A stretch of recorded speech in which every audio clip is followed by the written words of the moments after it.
kitchen. So what is missing in our kitchen is yung mga ingredients na halal. Spices and herbs na halal. So this journey po, what led me to this journey is actually it's very accidental. I shared this to many people, to my students, revolutionary school by the way. Ayun po, planning. So kung gusto mag-aral, paano gumawa ng pagkain na kaya ng sinur namin, meron po mag-school ko nila. And what happened is like it was very accidental. I was going to study because I was supposed to open a wellness resort. Walang pangarap na chef kasi pati yung food kailangan sa akin. So I decided to study na lang po para isa ko na lang yung chef. During that time, 3 months before that, I was going through some illness. As a woman, yan, na marami tayo nakapapikos, pagpapay-menopause ka na, marami mong sakit, di ba? So, that time, I was head spotting, parang 3 to 5 times a month, nag-spotting po ako. And my friend told me it's gonna be a menopause already. So, we tried to, ako parang una, menopause na pala, then manalan. Until such a time na I have to see my OB kasi di ba rin pakiramdam ko, hinihimatay ako, masakit ang ulo ko, ganyan po. So, what happened when I went to see my doctor sometime November, I was diagnosed to almost stage 1 ovarian cancer. Kasi nga lalo ko may cyst, may sinasabi ng PCOS.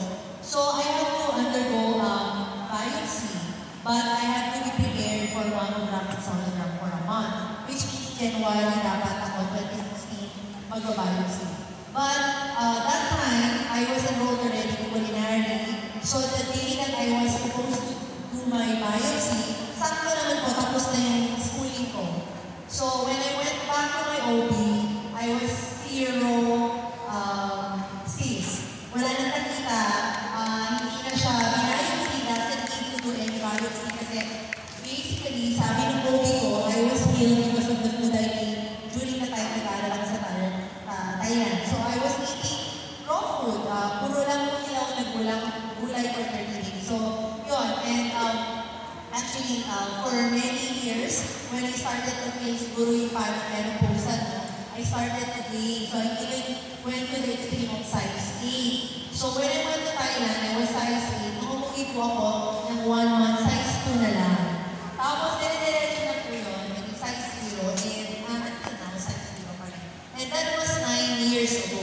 So I was able to sustain, and I am very happy na po na I also found out about Miss Halal, no, na makatulong din po kasi we were talking about businesses, no. Yung akin, the purpose was actually just to set up a resort, wellness resort, and at the same time, nagka-heal accidentally. But now, for the past year, I've seen a lot of things na ang dami-dami pala, very wide pala yung pagkain ng gulay. Marami palang purpose. Hindi ito sa mga babae, kagaya na napakaraming tumalaki na may PCOS, hindi natin alam. Hindi lang po ito para sa mga may reflux. At ito po ay pwede rin po magpagaling ng mga cancers like I had experienced it. People who are going through dialysis, and yung pong halal food na ating pinopromote din at the same time po, connecting it, talagang nakita ko po yung dami ng direksyon na pwedeng gawin right after ng pag-aaral at the same time, yun nga po, certifying to be Sharia chef, it will even be more guaranteed or